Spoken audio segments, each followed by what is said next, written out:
नाज़रीन, मैं इस वक्त ज़िला उकाड़ा के एक गांव जिसे कहा जाता है ठट्टा गुलाम का धिरू का, ये गांव में मौजूद हूं। और इस गांव की एक तो वजह शोहरत यहाँ की सादा और आम तर्ज ज़िंदगी, लेकिन एक और बड़ी मेन वजह वो है यहाँ की गुड़ियाँ। इस विलेज को डॉल्स विलेज यानी गुड़ियों का गांव भी कहा जाता है। और कौन सी गुड़ियाँ? वो ये गुड़ियाँ हैं जो आप कह रहे होंगे ये मुझे अचानक से कहाँ से मिल गई। और मैं यहाँ आकर बड़ी मुझे खुशी हुई है कि इन लोगों ने कैसे इनको बनाया है, फिर सजाया है, और ये किसी म्यूज़ियम से कम नहीं लग रहा। और म्यूज़ियम से याद आया कि इन गुड़ियों की एक बड़ी प्यारी हिस्ट्री है, वो भी अभी आपको बताने वाली हूँ।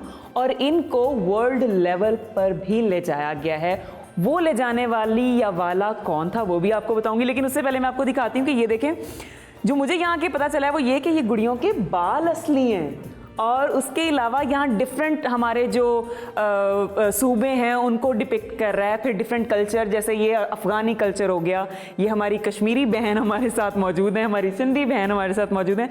अच्छा, ये वो गुड्डा गुड्डी जो मैंने सुने थे शादी होती है गुड्डा गुड्डे की, और ये वही हैं और इतने खूबसूरत से हैं, तो कैसे इनके साथ खेला ना जाए। मेरा सच में दिल कर रहा है कि मैं सारे गैजेट्स को गोली मारूं। और ये असल गैजेट्स हैं, ये ऑर्गेनिक हेल्दी गैजेट्स हैं, मतलब आपका दिल करता है खेलने को, हेल्दी हैं ये। फिर ये जो यहाँ पे इन्होंने रिक्शा बनाया हुआ है, फिर ये ट्रक आर्ट है, और चीज़ें ख़त्म नहीं हो रही, इतना प्यारा प्यारा। अच्छा, ये जो बच्चा पढ़ता नहीं है उसके लिए, मतलब वो इसको देखते देखते ही अपनी कॉपियाँ भर लेगा। फिर उसके अलावा जी ये देखें छोटे छोटे छोटे छोटे, ये पता नहीं कौन कौन से जानवर बना रखे हैं, और बड़े क्यूट, उनके गले में जो घंटी भी है। और फिर एक बहुत ही इंटरेस्टिंग, मतलब ये चीज़ें चलें फिर भी कहेंगे आपने कभी देखी होंगी, लेकिन ये मैं कहती हूँ कि आपने कभी नहीं देखा होगा। अब मैंने पहने हुए हैं, ये हैं जी इयररिंग्स। और ये आजकल की जो लड़कियां हैं ना, बहुत फैशन, तो ये बड़ा खूबसूरत फैशन है। आपने पहना होगा ना, एक दफ़ा पूछेंगे ज़रूर कि यार ये कहाँ से बना है, ये किस दुकान से लिया है। तो ये इस खूबसूरत गांव ठट्टा गुलाम का की पहचान है, यहाँ की दस्तकारी, यहाँ की गुड़ियाँ। और उसके अलावा मैंने एक बड़ी इंटरेस्टिंग चीज़ आपको दिखानी है जो मुझे यहाँ के पता चली। एक छोटी सी स्टोरी मैं क्रिएट करने की कोशिश करती हूँ। मुझे समझाया था कि ये स्टोरी होती है। अच्छा जी, ये एक है गांव की सादा सी शर्मीली सी लड़की, और इसको पता चला है कि इसके गांव में कोई आया है। अरे बाबा, अरे बाबा, अरे बाबा, इतने ज़्यादा लोग, अरे मैं तो शर्मा गई।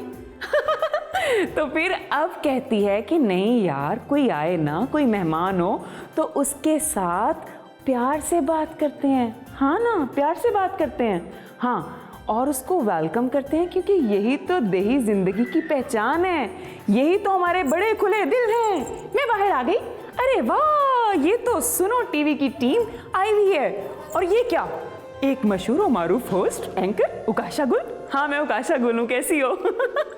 इसका नाम हम रख देते हैं, चलें जी, इसका नाम मैं रखती हूँ डॉक्टर सेंटा सिलर।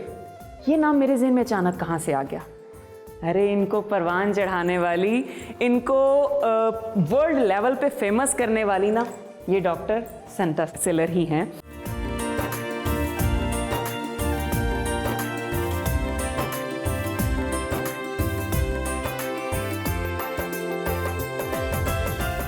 नाज़रीन, आपने मुहावरा सुना होगा, जैसा देश वैसा भेस। तो मैंने भी आज वही कोशिश की कि जिस देश में मैं हूँ उसी भेस में ढल जाऊँ, उसी रंग में डूब जाऊँ, और उसी अदा में रंग के आपको वही चीज़ महसूस करवाऊँ जो मैं कैमरे के इस पार कर रही हूँ। और अब वक्त आ गया उस इंटरेस्टिंग पर्सनैलिटी से आपको मिलवाने का, वो कहानी सुनाने का। पहली वो शख्सियत डॉक्टर सेंटा सिलर, और दूसरी अमजद अली साहब। अस्सलामुअलैकुम। वालेकुम अस्सलाम उकाशा जी। लेकिन बदकिस्मती के वो दूसरी शख्सियत हमारे साथ मौजूद नहीं है, लेकिन उनकी कहानी सुनाने के लिए हमारे साथ ये मौजूद हैं, यही सुनाएंगे। जी सर, कैसे हैं आप? मैं बिल्कुल खैरियत के साथ हूँ। डॉक्टर सेंटा सिलर जो हैं वो मेरी उस्ताद थी। माशाअल्लाह। मैं जो जर्मनी का इस वक्त है दारुल हुकूमत बर्लिन, वहाँ पे एक ग्राफिक स्कूल है लेटे फराइन, तो वहाँ पर वो टीचर थी और उनसे ज़ाहिर है बहुत कुछ सीख रहे थे। हम मुख्तलिफ मज़ामीन उनसे पढ़ रहे थे। तो उनको पाकिस्तान के साथ बहुत दिलचस्पी कि यहाँ की जो लड़कियाँ हैं, ख़वातीन हैं, उनमें हुनर बहुत है, यानी वो कशीदाकारी मतलब बहुत अच्छी कर लेती हैं। तो और उन्होंने ये देखा कि यहाँ पर गुड़ियाएँ भी बनाई जाती हैं, और ख़ुद उन्होंने एक टूरिस्ट के तौर पर शहरों में घूम फिर कर देखा तो उनको कोई पाकिस्तानी अच्छी गुड़िया नहीं नज़र आई। तो उनके जहन में ख्याल आया कि ये एक ऐसी चीज़ है कि जिसको अगर मैं शुरू करूं तो इनका जो है ना रोज़गार का बंदोबस्त हो सकता है। तब फिर उन्होंने ये किया कि इवन वापस जर्मनी जाकर उन्होंने कुछ 3 या 6 माह का एक डॉल मेकिंग कोर्स किया। ओके। और उसके बाद फिर जब वो यहाँ पे आई तो वो यहाँ पर 6-6 महीने और सख्त गर्मी में, यहाँ पर बिजली नहीं थी, यहाँ पर और सहूलतें नहीं थीं, तो इंतहाई मुश्किल वक्त उन्होंने यहाँ पे गुजारा, लेकिन वो लोगों के अंदर रहीं, उन्हीं का पका हुआ जो वो खाना खाते थे वही उन्होंने खाया, उसमें वो बीमार भी हुई, लेकिन उन्होंने ये किया कि एक ज़ीरो से उन्होंने काम शुरू किया।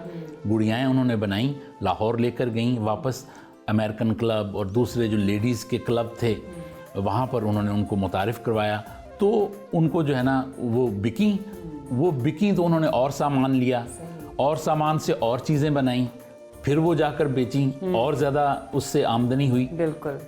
उससे ये हुआ कि यहाँ की लड़कियाँ और ख़वातीन जो हैं वो इंटरेस्ट लेने लगी, उनको इजाफी आमदनी मिलने लगी और घर बैठे। मेरा यही मैसेज है कि आप लोग भी जितना हो सके इंसानियत की खिदमत करें।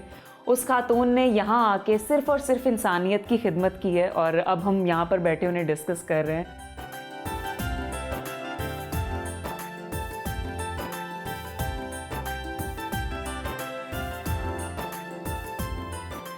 नाज़रीन, मेरे शो का मकसद है कि मैं आपको पाकिस्तान के खूबसूरत रंग दिखाऊं। इस फ्रेम में जितने आपको रंग नज़र आ रहे होंगे ना, वो बचपन की एक किट मिलती थी 12 रंगों वाली, उससे भी ज़्यादा होंगे, आई बेट। इस वक्त ये देखें जी, चारपाई माहौल बना हुआ है और सहेलियों की तरह हम लोग शाम का वक्त है बैठे हुए हैं, और सबसे खूबसूरत जो वो हमारे फ्रेम में है ना कि साग बन रहा है लाइव, जो बड़ा अब दूर दराज के मकामात पर ही मौका मिलता है देखने का। और अम्मा जी भी माशाल्लाह, वो एक होता है ना फेस बता रहा होता है कि कल्चर है, ये सकाफत है, तो अम्मा जी का माशाल्लाह फेस भी अम्मा जी साग ले गई। तो अब देखें जी, ये आपको ऐसा कभी फर्श नज़र आया होगा, मतलब मकई सूखने डाली हुई है और हम लोगों ने यहाँ चारपाइयाँ बिछा ली। हमने कहा जी अपनी सहेलियों के साथ बैठते हैं, तो मेरी जो पहली खातून सहेली मेरे साथ बैठी हुई हैं वो है मिस फरजाना, जो कि जिस सेंटर की अभी मैं आपको सैर करवा रही थी, वुमेन आर्ट सेंटर जिसे सेंटा सिलर सेंटर भी कहते हैं, उनकी इंचार्ज हैं। फिर उसके अलावा ये मिस शमा हैं जो यहाँ पर सीनियर वर्कर्स में इनका शुमार होता है। अस्सलाम वालेकुम आप दोनों को। वालेकुम सलाम। और सबसे पहले मुझे आप ये बताएं कि आप काम तो माशाल्लाह बहुत अच्छा कर रही हैं, और सबसे बड़ी बात कि वुमेन एम्पावरमेंट के लिए मतलब ये बड़ा आसान कदम है आपने जो उठाया है। तो इसकी शुरुआत कैसे हुई, किस चीज़ की बिना पर आपने कहा कि अच्छा ये होना चाहिए?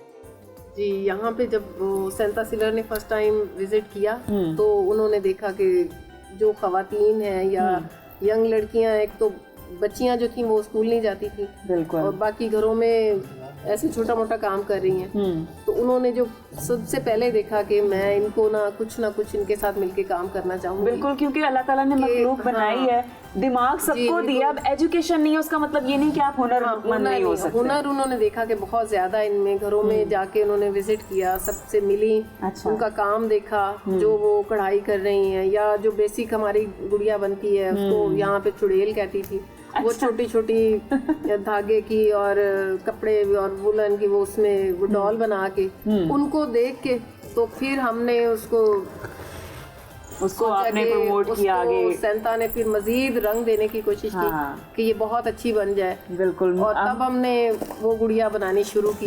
पहले हमने वो बनाई जो बेसिक हमारी गांव की डॉल, जो बचपन से आप जो बचपन से नानी दादी बना रही थी, और उसके बाद हमने फिर क्रिएटिविटी आ गई कि ये इस सूबे की गुड़िया है, ये सूबे का गुड्डा है। बहुत देर बाद जाके, मतलब शुरू में तो हमने बहुत छोटी छोटी चीजों से शुरू किया था कि इनको सिलाई सिखाना एक तरह से, और अब ये है कि जितनी लड़कियां काम करती थी सबको सिलाई आती।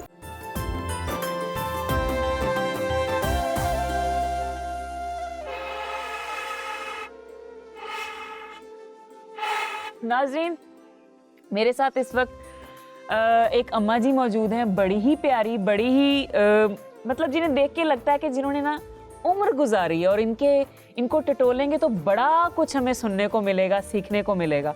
तो पहले तो मुझे ये सिखाएं कि आग कैसे जलानी है। हालांकि मैं बचपन में जलाती थी, बहुत से लोग कहते हैं एड्डी तू बढ़नी, मैं मुझे आती थी जलानी, लेकिन अब मैं छोड़ चुकी हूँ, मैं भूल चुकी हूँ, इसलिए सीख रही हूँ। आहा, आग बस थोड़ी देर में लगने वाली है। अम्मा जी का नाम है बशीरा बीबी और अम्मा जी को मैं बड़ी मुश्किल से मनाया। मैंने कहा अम्मा जी मेरे से थोड़ी सी बात करें क्योंकि हमारे व्यूअर्स चाहते हैं कि हम अपनी माँ जी को सुने। तो माँ जी मुझे सबसे पहले तो ये बताएं कि आप इसी गांव में पैदा हुई, पली बढ़ी? आहा, आग लग गई है। अब मुझे ये बताएं कि आप इसी गांव में पैदा हुई थी? हाँ जी। अच्छा, अम्मी अब्बू भी इधर ही, बहन भाई भी इधर ही? हाँ जी। तो कैसा बचपन कैसा था पहले ये बताएं। बचपन ਦੀ ਕੋਈ ਸੋਹਣੀ ਜੀ ਗੱਲ ਮੈਨੂੰ ਦੱਸੋ, ਸੋਹਣਾ ਜਿਹਾ ਵਾਕਿਆ। ਉਦੋਂ ਤਾਂ ਰਹਿਣਾ ਹਾਂ ਬੰਦੇ ਚ ਦਿਮਾਗ ਪੂਰਾ नहीं ਹੁੰਦਾ ਜਦੋਂ ਉਹ टाइम ਹੁੰਦਾ। हाँ जी, खेलने का टाइम अम्मा का होता है। कहने से मुराद ये है कि जब बंदा बचपन में होता है ना तो उसका दिमाग उतना तेज और शार्प नहीं होता, वो बच्चा होता है। तो बच्चों ਜਦੋਂ ਤੁਸੀਂ ਬੱਚੇ ਸੀ ਕੋਈ ਸ਼ਰਾਰਤ ਕੋਈ ਕਦੇ ਮਾਰ ਪਈ ਹੋਵੇ ਅੰਮੀ ਅੱਬੂ ਤੋਂ? ਤੁਸੀਂ ਚੰਗੇ ਵਾਲੇ ਬੱਚੇ ਸੀ, ਮੇਰੇ ਵਰਗੇ ਨਹੀਂ ਸੀ ਸ਼ਰਾਰਤੀ ਹੈ। ਮੈਨੂੰ ਇਹ ਦੱਸੋ ਕਿ ਅੰਮੀ ਅੱਬੂ ਦੀ ਕਿਹੜੀ ਗੱਲ ਯਾਦ ਆਉਂਦੀ ਹੈ?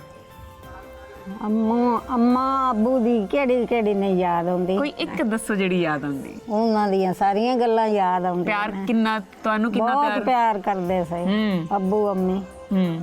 ਜੱਟ ਨਾਲ ਵਿਸਦੇ ਸਾਰੀ ਦਿਹਾੜੀ ਖੇਡਦੀ ਆਈ। ਅੱਛਾ, ਤੇ ਕਿੰਨੇ ਭੈਣ ਭਰਾ ਸੀ ਤੁਸੀਂ? 8। ਤੇ ਸਭ ਤੋਂ ਜ਼ਿਆਦਾ ਪਿਆਰ ਕਿਹਦੇ ਨਾਲ ਕਰਦੇ ਸੀ? हाँ जी, मेरे नाल। ये कॉन्फिडेंस है, मैं भी कहती हूँ मेरे अम्मी मेरे से ज्यादा प्यार करते हैं। याद आ गई ना ਤੁਹਾਨੂੰ? मुझे भी इमोशनल कर दिया आपने, पता है? बहुत अब्बू। अच्छा, मुझे ये बताएं कि शादी जब हुई तो फिर इसी गांव में रहे आप, फिर काम शाम क्या किया, मतलब कभी पढ़ाई की या काम किया, किस तरह से लाइफ गुजारी? बस खेती बाड़ी करते फिरते। अच्छा, ਉਹ ਤਰੱਲਾ ਕੋਈ ਨਾ ਦਿੱਤਾ।